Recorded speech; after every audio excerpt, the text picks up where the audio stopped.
वालेकुम बेटे, कैसे हैं आप? ठीक हैं।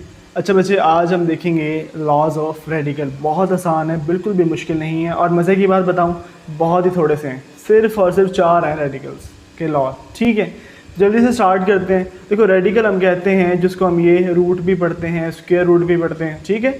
अच्छा, अब देखो, ये हमारे पास एक रेडिकल आ गया और इसके अंदर हमारे पास 2 वैल्यूज़ हैं। Let's say A and B. There are 2 values A and B. अब जाहिर बात है, हमें पता है कि रेडिकल की पावर होती है, बाय डिफ़ॉल्ट इसकी पावर होती है 1/2। ठीक है। और अगर यहाँ पे कुछ लिखा हो तो फिर उसी को लेके चलेंगे। सपोज यहाँ पर n लिखा हुआ है, ठीक है, तो वो कहता है लॉ ऑफ रेडिकल जो है हमारा पहला, वो हमें ही कहता है कि भाई आप ऐसा करें, आप जो है इस a को अलग कर दें, फिर आप क्या करें, आप इस b को b अलग कर दें। बट द कंडीशन इज़ कि जो रेडिकल की पावर है वो सेम रखनी है। ऐसा नहीं कि किसी एक को 2 कर दिया, एक को 3 कर दिया। ठीक है, तो यहाँ पे 2 है तो इधर भी 2 आएगा, यहाँ पर 3 है तो इधर भी 3 आएगा, सॉरी। तो इसको हम प्रूव करने की कोशिश करते हैं। कैसे प्रूव करेंगे? लो भी मैं यहाँ भी एक ना छोटी सी एग्जांपल देता हूँ आपको। देखो, एग्जांपल हम ऐसा करते हैं, लेट्स से हम लेते हैं 2 and multiply by 3। 2 multiply by 3, या इसको आसान करते हैं समझने के लिए। तो मैं ऐसा करता हूँ, इसको मैं some power of 2, it means like, समझो यहाँ पे मैं ऐसा करता हूँ, पावर ले लेता हूँ 8 कर लेता हूँ, चलो ठीक है। और इसको मैं यहाँ पे 3 3 9 और 27 कर लेते हैं, 3 पार कर लेते हैं ना समझने के लिए। चलो ये 27 कर देता हूँ। और इसका जो है यहाँ पर मैं रूट लेने लगा हूँ। कौन सा रूट लेने लगा हूँ? क्यूब रूट लेने लगा हूँ। ठीक है, एक हमारे पास बाय डिफ़ॉल्ट स्क्वायर रूट होता है, और अगर हमारे पास जो है वो कुछ भी ना लिखा हो तो वो 2 आएगा, और कुछ लिखा होगा तो वो 3 आएगा, जो हमने एग्जांपल में देखा n। तो यहाँ पे मैं 3 लिख देता हूँ। तो अब हमें क्या है, हमने इसको प्रूफ करना है। तो बेटा यहाँ पे ज़रा गौर करने वाली चीज़ है, वो क्या, 2 की पावर 3 मल्टीप्लाई बाय 3 की पावर 3, और इस 1/3 बन जाना है इस रेडिकल की पावर ने।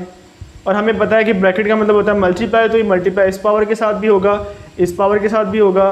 तो 2 की पावर 3 मल्टीप्लाई बाय 1/3, 3 की पावर 3 मल्टीप्लाई बाय 1/3, और ये लो भाई कट गया, 2 × 3 विच इज़ इक्वल टू 6। तो याद रखना, वैसे डॉट का मतलब भी मल्टीप्लाई होता है, ठीक है, तो कंफ्यूज नहीं होता।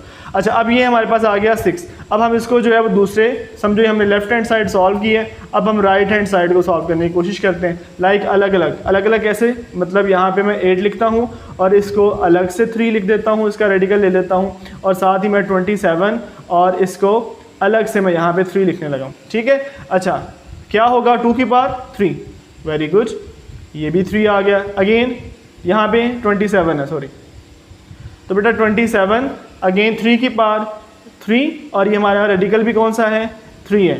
यही था ना हमारे पास, दोनों को अलग करते हैं। तो देखो 3 से ये रेडिकल मतलब क्यूब रूट कट गया, और ये भी रूट कट गया। 2 multiply by 3 which is equal to 6। तो देखो हमारा प्रूफ हो गया। ठीक है, तो इसी तरह से अगला लॉ भी है, बहुत आसान है। अब मेरा ख्याल है कि मुझे प्रूफ करने की ज़रूरत नहीं पड़नी है, आपको खुद ही आ जानी है समझ। वो कैसे करना है, अब आपने देखो, अब यहाँ पे मल्टीप्लाई था, मैं करने लगा हूँ भी इन दोनों को डिवाइड। क्या करने लगा हूँ, a बाय b कर दिया, a/b। पहले मैंने मल्टीप्लाई किया 2 वैल्यूज़ को, अब मैंने दोनों वैल्यूज़ को डिवाइड कर दिया। मैंने रेडिकल n ही लिया। तो इस लॉ के मुताबिक क्या होगा, मैं यहाँ पर a का रेडिकल अलग ले लेता हूँ, और b का रेडिकल क्या करूँगा, b का रेडिकल अलग ले लिया। दोनों रेडिकल्स को मैंने अलग अलग कर दिया। ठीक है, रूल यही सेम रहेगा, इन वैल्यूज़ को आप अप्लाई कर सकते हो। Same as it is, we are going toward law number 3 which is equal to a⁻m, और इस पूरे की पावर जो है वो हमारे पास क्या है, n है। और वो कहता है भाई ये चीज़ किसके इक्वल होगी, आप ऐसा करो कि आप पहले इसका रेडिकल ले लो और उसके बाद होल की पावर कर लो। अब देखो पहले क्या था, ये हमारे पास जो पावर थी वो इंटरनल थी, अब यहाँ पे पावर एक्सटर्नल बन गई है। समझ आ रही है? चेक कर लेते हैं कि भाई ये वाकई लॉ सच्चा भी है कि बस बात ही की हुई है। तो मैं यहाँ पे क्या करता हूँ, अगेन हम आसान से एग्जांपल लेते हैं जो हमने पहले ली हुई है। वो क्या है, 2 8 और यहाँ पे n which is equal to 2 की पावर 3, और ये क्या बन गया, यहाँ पे भी 3 समझने के लिए। ठीक है। अच्छा, अब यहाँ पे देखो ज़रा, ये कट जाना है, ये क्या हमारे पास आ गया, 2 आ गया। अच्छा, ये हो गया। अब यहाँ पे इसको करने की कोशिश करते हैं। वो क्या, वो ये करते हैं, हम ऐसा करते हैं, अगेन हमने क्या लिया था यहाँ पे, इसको 2 की पावर 3 लिया था।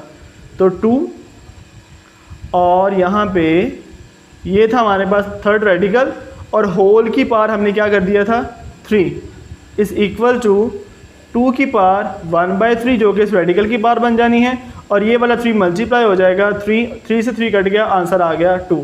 तो देखो 2 और 2, तो दोनों की सिचुएशन में हमारे पास क्या है, आंसर सेम ही आता है। इसका मतलब हमारा ये थर्ड लॉ भी क्या है, प्रूव्ड है, सही है।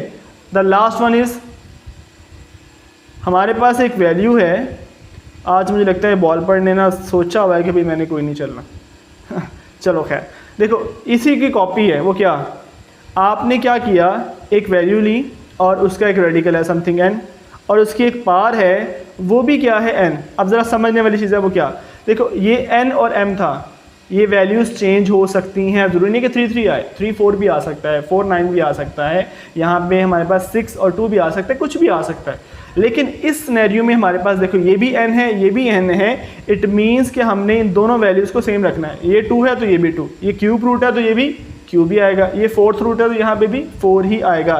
तो यही वाला लॉजिक जो हमने यहाँ पे अप्लाई किया था, तो यहाँ पे हमारे पास क्या बन जाएगा, a की पावर 1/n जो कि रेडिकल से आएगा, और ये हमारे पास n ऑलरेडी है जो कि मल्टीप्लाई हो गए, ऊपर नीचे कट गया, इज इक्वल टू a आ गया। ये हमारा फोर्थ लॉ है, ठीक है। वो हमें फोर्थ लॉ क्या कहता है कि भाई आपके पास एक वैल्यू है, आपने उसका जो भी रेडिकल लिया हुआ है और उसी की पावर ले लोगे, उतनी ही पावर ले लोगे, तो आपके पास क्या हो जाएगा, सिंपल वैल्यू आ जाएगी, वो रेडिकल क्या हो जाएगा, कट जाएगा।